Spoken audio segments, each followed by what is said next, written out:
All right, we're out here with Stewie, and he's having a little bit of a hard time taking food again today. So we decided to still kind of work on some yielding to leash pressure exercises.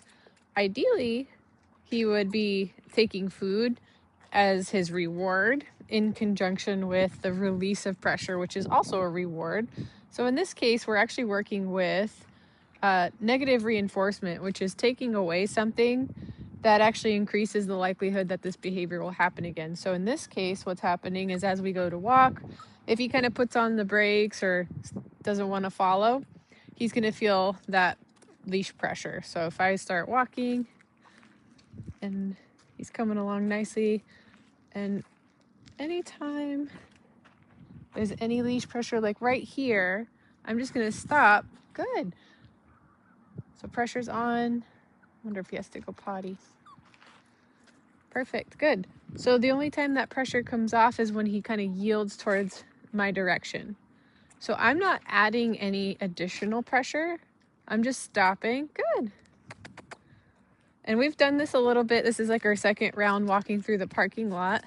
So he's already kind of learned to yield. Good. So it might be hard to see on camera, but anytime he puts the brakes on, I try to keep that pressure on. And as soon as he starts to move towards me, I almost like give him the leash back. And ideally we would do this exercise with food as well. I'll keep offering it to him and see if he's interested in taking it eventually. Good. Yay for you. So in lieu of using food as my reinforcement, good. I'm gonna definitely make sure that I release the pressure. Yay. And obviously he's a teeny tiny guy, so I'm very mindful of how much pressure. He's increasing the pressure right now by trying to back up, but I'm not adding any additional pressure. So I'm keeping that pressure on towards my body. Good. He took like that tiny little step forward. So I released the pressure for a second, but now he's kind of back to trying to pancake and go the opposite direction.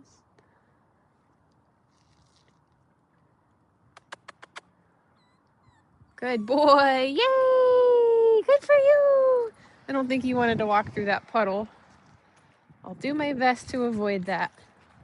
But that's kind of part of socialization as well. We're kind of exposing him to things like puddles, things that make noise, traffic. And so for right now, he's kind of putting on the brakes every couple of feet. So good. This is definitely something I would want to work on with him. I don't have him in a harness right now just because I was a little worried he'd slip out of it. So he's just in the bottom end of his leash, basically. I used the handle and put the clip through it so that it turned into a little bit of a slip leash, just so that I have lots of safety, because I would really not want him to slip out. He's so little, he could probably get away from me pretty fast. Good boy. Yay. Yeah. Good job, Stewie. Yay.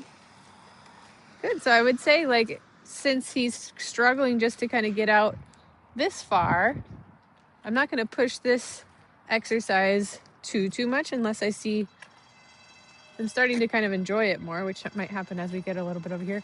But there's construction happening on over there. There's some noises. So this is really great to be able to pair with food from us. So I'm not sure if this morning he had a big ration of breakfast, if he's still eating out of a bowl at home. I recommend doing this for his morning meals if you have the time, and his dinner obviously, and lunch when possible. So instead of just kind of giving him his meals for free, we're going to kind of use it to help us reinforce the skills we want him to learn. So he's doing really good right now. Nice loose leash. Good job, buddy. We'll just work on getting him through this little threshold here.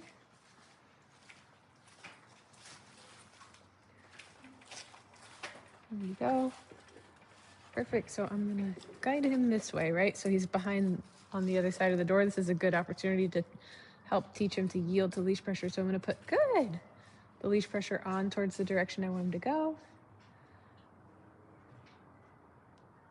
Good. Yay! And so you can see when I release it, as soon as he kind of pays attention, that's also a form of yielding, right? If his brain is yielding, his mind is going to be likely to follow too. So I can actually reward him for thinking about yielding too. So I want him to learn to kind of watch out at doorways if he hasn't already learned. Hello. Good job. What do you think? It smells good in here, huh?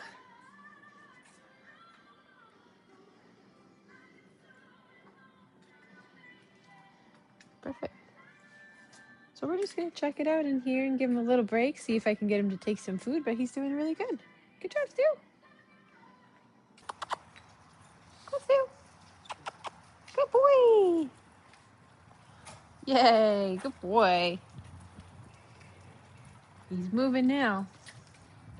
All right, so another thing that I'm going to start to do now that he's moving a bit better and yielding to pressure a little bit better, I'm going to try to keep him on one side of my body. Good job. So I don't want him to cut across. Not too worried about him pulling on the leash just yet, but I don't want him to cut across behind me.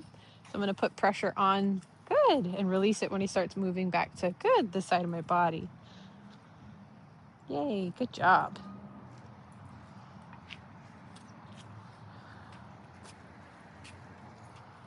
Perfect. Good.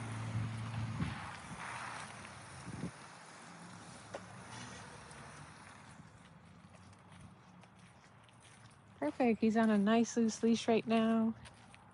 Good boy. He's walking through puddles like a champ. Good job, Stu.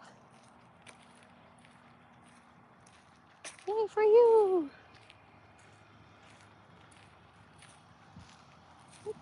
Guide him back over here. Good. Good. So we're just building in some good habits for healing later on. Just making sure that he stays on one side of our body. We made it back. Good job, Stu.